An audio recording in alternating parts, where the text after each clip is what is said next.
Hello friends and welcome back to our channel. Friends, आज के इस वीडियो में मैं आपके लिए लेकर आई हूँ बीबीएम के you semester 2 MN2A vocational political science के इंपॉर्टेंट क्वेश्चंस। यह है पार्ट 2। पार्ट 1 आपने अब तक नहीं देखा तो जल्दी से देख लीजिए। पार्ट 1 में हमने क्वेश्चन नंबर 14 तक कंप्लीट कर लिया था। ये देखिए क्वेश्चन नंबर 15 है, भारत में निर्वाचन आयोग की क्या भूमिका है और उसके क्या क्या शक्तियाँ हैं उसका वर्णन करना है। आंसर इस तरह से लिखेंगे, पहले परिचय लिखना चाहिए। तो भारत विश्व का सबसे बड़ा लोकतांत्रिक देश है। यहाँ पर चुनाव प्रक्रिया को स्वतंत्र, निष्पक्ष और पारदर्शी रूप से संपन्न कराने की जिम्मेदारी किसके पास होती है? निर्वाचन आयोग के पास, यानी इलेक्शन कमीशन ऑफ इंडिया। और निर्वाचन आयोग की स्थापना जो है अनुच्छेद 324 के अंतर्गत हुआ था। ठीक है, अब देखिए इसकी स्थापना और संरचना। देखिए निर्वाचन आयोग की स्थापना कब हुई थी? 25 जनवरी 1950 को हुई थी। संविधान के अनुच्छेद 324(1) में इसका प्रावधान है। ठीक है, संरचना यानी इसमें कौन कौन से मेंबर्स होते हैं? तो पहले होते हैं एक मुख्य चुनाव आयुक्त होते हैं और 2 अन्य चुनाव आयुक्त भी होते हैं, यानी टोटल 3 चुनाव आयुक्त तो होते हैं इसमें।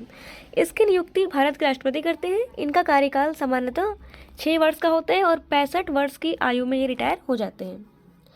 यह इन्हें केवल राष्ट्रपति द्वारा सर्वोच्च न्यायालय की अनुशंसा पर ही हटाया जाता है। निर्वाचन आयोग की प्रमुख शक्तियां और प्रमुख कार्य क्या क्या हैं? चुनाव की घोषणा करना, मतदाता सूची तैयार करना, राजनीतिक दलों को मान्यता देना, मॉडल कोड ऑफ कंडक्ट यानी आचार संहिता लागू करना, और मतगणना और परिणाम की घोषणा करना।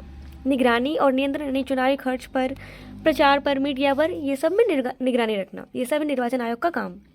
अब निर्वाचन आयोग की भूमिका हमें यहाँ भी देखने को मिलती है। निष्पक्ष चुनाव कराना, ये है निर्वाचन आयोग की मेन भूमिका। उसके बाद मतदाता जागरूकता अभियान फैलाना SBEEP के माध्यम से। तकनीकी सुधार यानी EVM और वीवीपैट मशीनों का उपयोग जो आजकल हो रहा है वो पारदर्शिता बढ़ाई गई है इससे, है ना। पहले जो कि पेपर और बैलेट से चुनाव होते थे। धन और बल के प्रयोग की रोकथाम करना। निर्वाचन आयोग की चुनौतियाँ क्या क्या है? अब देखिए इलेक्शन कमीशन की चुनौतियाँ, राजनीतिक दबाव और आरोप, सोशल मीडिया के माध्यम से गलत सूचना, चुनावी खर्च और फर्जी खातों की निगरानी में कठिनाई, ग्रामीण क्षेत्रों में मतदाता जागरूकता की कमी, ये सब चुनौतियां हैं निर्वाचन आयोग की। और लास्ट में निष्कर्ष लिख देंगे। अब देखिए क्वेश्चन नंबर 16 है, चुनावी सुधार यानी इलेक्टोरल रिफॉर्म्स क्या है और भारत में कौन कौन से प्रमुख सुधार किए गए हैं? देखिए यानी चुनाव की जो प्रणाली है उसमें समय समय पर आवश्यकता के अनुसार सुधार किया जाता है ना, यही इलेक्टोरल रिफॉर्म्स कहलाता है। चुनावी सुधार का अर्थ है ऐसी व्यवस्थाएं और परिवर्तन जो चुनाव प्रक्रिया को अधिक पारदर्शी, निष्पक्ष और प्रभावी बनाएं। भारत में लोकतंत्र के साथ साथ चुनाव प्रणाली में भी अनेक सुधार समय समय पर किए गए हैं। चुनाव सुधार की आवश्यकता क्यों होती है? देखिए चुनाव में धनबल और बाहुबल का बढ़ता प्रभाव, जातीय और धार्मिक राजनीति का बढ़ना, मतदाताओं का घटता विश्वास, चुनाव खर्च में पारदर्शिता का अभाव, ये सब कारण है चुनाव सुधार की। अब भारत में कौन कौन से प्रमुख सुधार किए गए हैं चुनाव में? तो EVM और वीवीपैट का प्रयोग लाया गया है ना। पहले पेपर बैलेट्स होता था लेकिन अब EVM और वीवीपैट का प्रयोग हुआ था। 1999 से इलेक्ट्रॉनिक मशीनों का उपयोग शुरू हुआ जिससे फर्जी मतदान और हेराफेरी में कमी आई। नोटा का ऑप्शन भी लगाया गया है 2013 से। ठीक है, अगर कोई जो है जनता वो किसी उम्मीदवार को वोट नहीं देना चाहती तो नोटा भी दबा सकती है। उसके बाद है उम्मीदवार का हलफनामा अनिवार्य कर दिया गया है। चुनाव खर्च सीमा निर्धारित किया गया है। अपराधियों की अयोग्यता भी कर दी गई। तो ये सब है क्या भारत में किए गए प्रमुख सुधार। अब और भी सुझाए गए सुधार जो भविष्य में होने हैं वो क्या है? जैसे कि 1 नेशन 1 इलेक्शन यानी एक राष्ट्र एक चुनाव, राज्य फंडिंग प्रणाली, राजनीतिक दलों में आंतरिक लोकतंत्र और मीडिया निगरानी। अब देखिए क्वेश्चन नंबर 17 है, भारतीय चुनाव प्रणाली की प्रमुख विशेषताएं क्या क्या है और कमियां दोनों बताना है। तो भारत की लोकतंत्र विश्व की सबसे बड़ी लोकतंत्र है। यह लोकतंत्र तभी जीवित और मजबूत रह सकता है जब चुनाव स्वतंत्र हो, निष्पक्ष हो और पारदर्शी हो। भारत की चुनाव प्रणाली इसी लोकतांत्रिक भावनाओं के व्यवहारिक रूप देने का माध्यम है। संविधान के अनुच्छेद 324 से 329 तक चुनाव प्रणाली की रूपरेखा दी गई है। इस प्रणाली की देखरेख कौन करता है? निर्वाचन आयोग करता है। भारतीय चुनाव प्रणाली की मुख्य विशेषताएं क्या क्या है? पहले तो है सार्वभौमिक वयस्क मताधिकार, यानी कोई भी ऐसा नागरिक जिसने 18 वर्ष की आयु सीमा पूरी कर ली है, चाहे वो किसी भी जाति का हो, किसी भी धर्म का हो, किसी भी लिंग का हो या कितनी भी उसकी संपत्ति हो, बिना किसी भेदभाव के वो मतदान दे सकता है ना। तो ये समानता के सिद्धांत पर आधारित है। एक व्यक्ति एक वोट और एक मूल्य। अब उसके बाद नेक्स्ट मुख्य विशेषता गुप्त मतदान प्रणाली, यानी प्रत्येक मतदाता अपने मत को गोपनीय रूप से देता है। एकल सदस्य निर्वाचन क्षेत्र, यानी एक निर्वाचन क्षेत्र से एक प्रतिनिधि चुना जाता है। निर्वाचन आयोग की स्वतंत्रता, ईवीएम और वीवीपैट मशीनों का प्रयोग, राजनीतिक दल प्रणाली, यानी भारत में बहुदलीय प्रणाली देखने को मिलती है। ऐसा नहीं कि सिर्फ एक ही पार्टी, बहुत सारी पार्टी है का विकल्प मौजूद होता है। ठीक है, निर्धारित समय पर चुनाव, ये सब है क्या मुख्य विशेषताएं। ठीक है, हमारे भारतीय निर्वाचन की। अब देखिए चुनाव प्रणाली की कमियां क्या क्या हैं। धनबल का प्रभाव है ना, बाहुबल और हिंसा, जाति और सांप्रदायिक ध्रुवीकरण, यानी कुछ दल जो है जाति के आधार पर वोट मांगते हैं, तो ये सब समाज में विभाजन बढ़ाता है। मतदाता उदासीनता, फर्जी मतदान और बूथ कैप्चरिंग, ये सब कमियां हैं भारतीय चुनाव प्रणाली की। ठीक है, दल बदल और अवसरवादिता, यानी कुछ नेता दल बदल भी करते हैं, और मीडिया का दुरुपयोग, ये सब कमियां हैं। अब सुधार के क्या क्या उपाय हैं। निर्वाचन आयोग को अधिक शक्तियाँ दी जानी चाहिए, चुनाव खर्च की सख्त निगरानी, चुनावी अपराधों पर कठोर दंड, जनता में जागरूकता, ये सब है। अब क्वेश्चन नंबर 18, चुनाव प्रचार के नैतिक पक्ष यानी एथिक्स इन इलेक्टोरल कैंपेन का विश्लेषण करना है, क्या होता है ये। तो चुनाव प्रचार किसी भी लोकतांत्रिक प्रणाली का अनिवार्य हिस्सा है। यह उम्मीदवार और मतदाता के बीच संवाद का माध्यम है, परंतु जब प्रचार में झूठ, घृणा या धन का दुरुपयोग होता है तो लोकतंत्र की गरिमा नष्ट हो जाती है। इसलिए चुनाव प्रचार में नैतिकता यानी इथिक्स का पालन अत्यंत आवश्यक है। नैतिकता का क्या अर्थ है। नैतिक चुनाव प्रचार वह है जिसमें उम्मीदवार अपने विचार, नीतियाँ और योजनाएं प्रस्तुत करता है। ठीक है, लेकिन ये सब करे बिना, अगर कोई भी उम्मीदवार विरोधी के झूठे आरोपों, है ना, घृणा या धर्म या फिर जाति के आधार पर नीचा दिखाए तो ये सब अनैतिक हो गया। नैतिक चुनाव प्रचार के मुख्य सिद्धांत क्या क्या हैं। सत्य और ईमानदारी, सम्मानजनक भाषा का प्रयोग, सांप्रदायिक सद्भावना, लोक लुभावन उपहारों का निषेध, यानी मतदाताओं को लालच देना, चाहे वो पैसा का हो या किसी भी चीज़ का, ये सब निषेध है, नहीं देना चाहिए। ठीक है, पारदर्शिता होनी चाहिए। और अनैतिक प्रचार के उदाहरण क्या क्या है। देखिए जैसे झूठे वादे, भ्रामक घोषणाएं कोई उम्मीदवार करते हैं। ठीक है, दूसरी पार्टी पर झूठे आरोप लगाना, सांप्रदायिक या जातीय भावनाओं को भड़काना, समाज में जातियों को बांट देना, ये सब। सोशल मीडिया पर फेक न्यूज फैलाना, चुनाव प्रचार में शराब, पैसे या उपहार का लालच देना, ये सब अनैतिक प्रचार के उदाहरण हैं। अब देखिए निर्वाचन आयोग की क्या भूमिका होना चाहिए। तो मॉडल कोड ऑफ कंडक्ट यानी आचार संहिता लागू कराना, चुनाव प्रचार की अवधि, भाषा और स्थान पर नियंत्रण रखना, उल्लंघन करने वाले उम्मीदवारों या दलों पर कार्रवाई करना, ये सब है इसमें चुनाव आयोग की भूमिका। नैतिक प्रचार के क्या क्या लाभ देखने को मिलते हैं। मतदाताओं का विश्वास इससे बढ़ता है ना, लोकतंत्र की गरिमा बनी रहती है। देखिए क्वेश्चन नंबर 19 है, सोशल मीडिया का चुनावी राजनीति पर क्या प्रभाव पड़ा। तो 21वीं सदी की राजनीति में सोशल मीडिया एक क्रांति के समान है ना। Facebook, WhatsApp, Twitter, Instagram, YouTube जैसे प्लेटफॉर्म अब चुनावी अभियानों का केंद्र बन चुके हैं। इनके माध्यम से राजनीतिक दल सीधे जनता तक पहुंच सकते हैं। सकारात्मक प्रभाव इसका क्या क्या है। जनसंपर्क का नया माध्यम बन चुका है सोशल मीडिया, है ना। युवा वर्ग में राजनीतिक चेतना अब हो चुकी है ना। पारदर्शिता, सस्ती और त्वरित पहुंच और मतदाता सहभागिता, तो ये सब इसका सकारात्मक प्रभाव है सोशल मीडिया के। अब नकारात्मक प्रभाव भी है कुछ, जैसे कि फेक न्यूज का प्रसार हो जाता है, कभी कभी डिजिटल हेराफेरी भी हो जाती है, नफरत फैलाने वाले प्रचार भी किए जाते हैं, डेटा चोरी और गोपनीयता का खतरा, ये सब इसके नकारात्मक प्रभाव है। उदाहरण देख लीजिए, जैसे 2014 और 2019 के लोकसभा चुनाव में सोशल मीडिया की भूमिका निर्णायक रही थी। नेताओं ने फेसबुक लाइव, ट्विटर अभियान और व्हाट्सएप ग्रुप के माध्यम से अभूतपूर्व स्तर पर प्रचार किया था।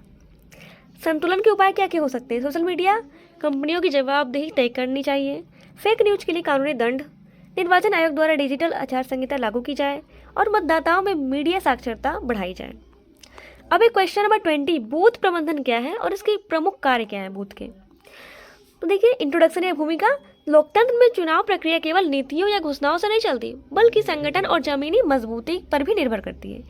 जिस पार्टी या उम्मीदवार का बूथ स्तर मजबूत होता है वह चुनावी सफलता सबसे मजबूत संभावना रखता है ना, चुनावी सफलता पाने का। ठीक है, बूथ प्रबंधन चुनावी संगठन की रीढ़ है। यह वह प्रक्रिया है जिसके माध्यम से किसी विशेष मतदान केंद्र यानी पोलिंग बूथ पर मतदाताओं से सीधा संपर्क स्थापित करना है और मतदान दिवस पर उस केंद्र की पूरी व्यवस्था की जाती है। बूथ प्रबंधन का मतलब क्या है। देखिए चुनाव के दौरान प्रत्येक मतदान केंद्र पर मतदाताओं तक पहुंचने, उन्हें मतदान के लिए प्रेरित करने, मतदान प्रक्रिया को सुचारू रूप से संचालित करने तथा मतदान दिवस पर पूरी व्यवस्था सुनिश्चित करने की संगठित प्रक्रिया को ही हम बूथ प्रबंधन कहते हैं। यह केवल मतदान दिवस तक सीमित नहीं होता बल्कि चुनाव के पहले और बाद में भी गतिविधियों तक फैला होता है। बूथ प्रबंधन की जरूरत क्यों है? देखिए, चुनाव में जीत की कुंजी है बूथ, मतदाताओं से प्रत्यक्ष संपर्क, वोटिंग प्रतिशत बढ़ाना, कोई भी पार्टी एक दूसरे की पार्टियों पर चाल की नज़र, है ना। तो ये सब है बूथ प्रबंधन की आवश्यकता। बूथ प्रबंधन के मुख्य कार्य क्या क्या है? मतदाता सूची का सत्यापन करना, है ना, वोटर लिस्ट वेरिफिकेशन होता है, बूथ टीम का गठन करना, मतदान दिवस की तैयारी, है ना, प्रत्येक मतदान केंद्र की साफ सफाई होती है, पानी की व्यवस्था, प्राथमिक चिकित्सा जैसे सुविधाओं का ध्यान रखना, है ना। बूथ एजेंट यह सुनिश्चित करता है कि वोटिंग मशीन सही ढंग से काम कर रही है या नहीं। मतदाता प्रेरणा अभियान भी चलाया जाता है, वोट फॉर चेंज या वोट विथ प्राइड जैसे संदेश फैलाकर, ठीक है। डेटा संग्रह और रिकॉर्ड प्रबंधन, मतदान की निष्पक्षता सुनिश्चित करना। तो ये सब बूथ प्रबंधन के प्रमुख कार्य हैं, ठीक है।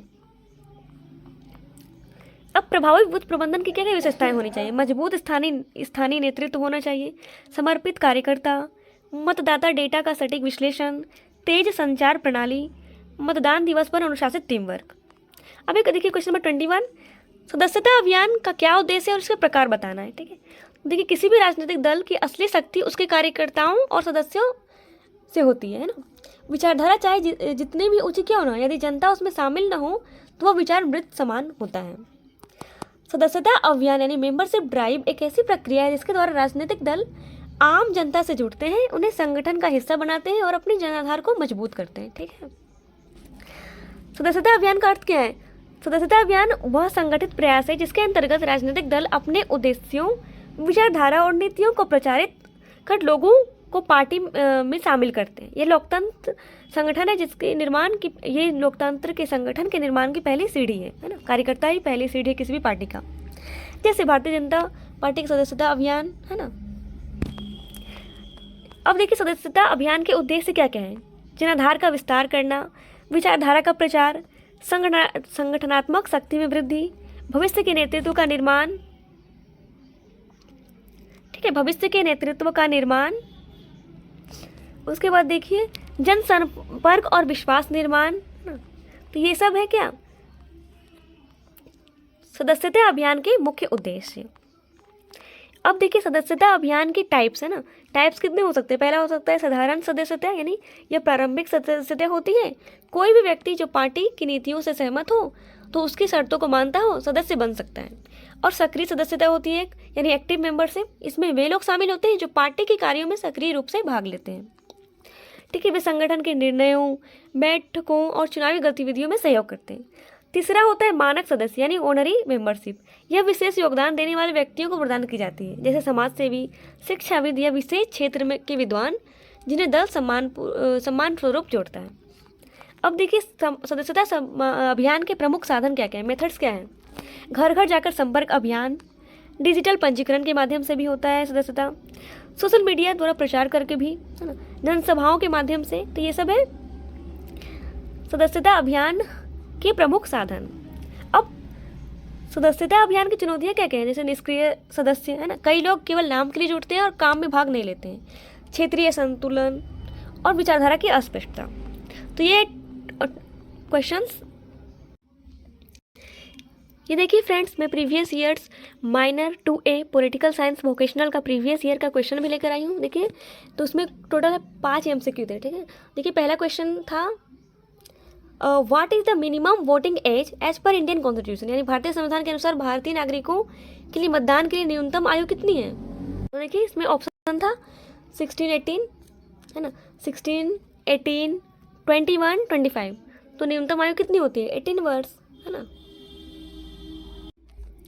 नेक्स्ट क्वेश्चन है, कौन सी कमेटी जो चुनाव सुधार से संबंधित नहीं है?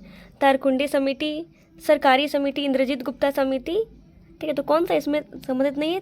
तारकंडे कमेटी। नेक्स्ट देखिए, क्वेश्चन नंबर 3 था, भारत में राजनीतिक दलों को मान्यता कौन देता है?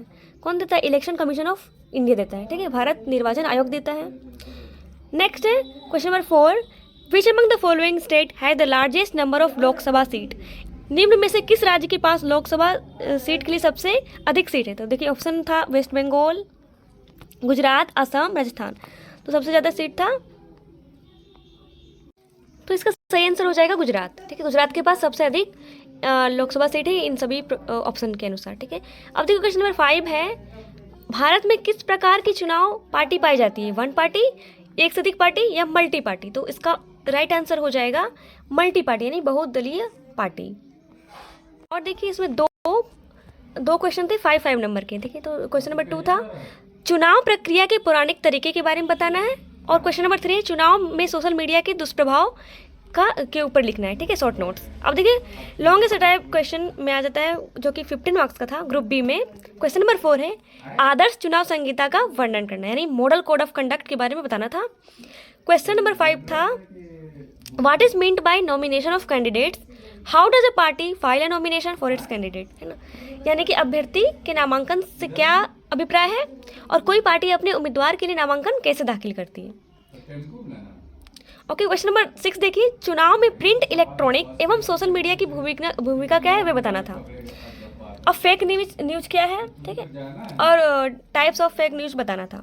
Okay, different types of fake news. ठीक है, अब देखिए क्वेश्चन नंबर 8 था बूथ मैनेजमेंट क्या है ना। क्वेश्चन नंबर 8 क्या है चुनाव में बूथ प्रबंधन क्या है और बूथ प्रबंधन कैसे किया जाता है इसके बारे में बताना था। और यहाँ पे देखिए क्वेश्चन नंबर 9 था चुनाव प्रक्रिया में आधुनिक तकनीकों का प्रयोग कैसे किया जाता है उसके बारे में बताना था। तो ये रहा प्रीवियस ईयर क्वेश्चन। अब देखिए फ्रेंड्स मैं कुछ इंपॉर्टेंट MCQ भी लेकर आई हूँ। देखिए 1 है हमारे पास लोकतंत्र का मूल आधार क्या है, तो लोकतंत्र का मूल आधार इसमें से जनमत है ना।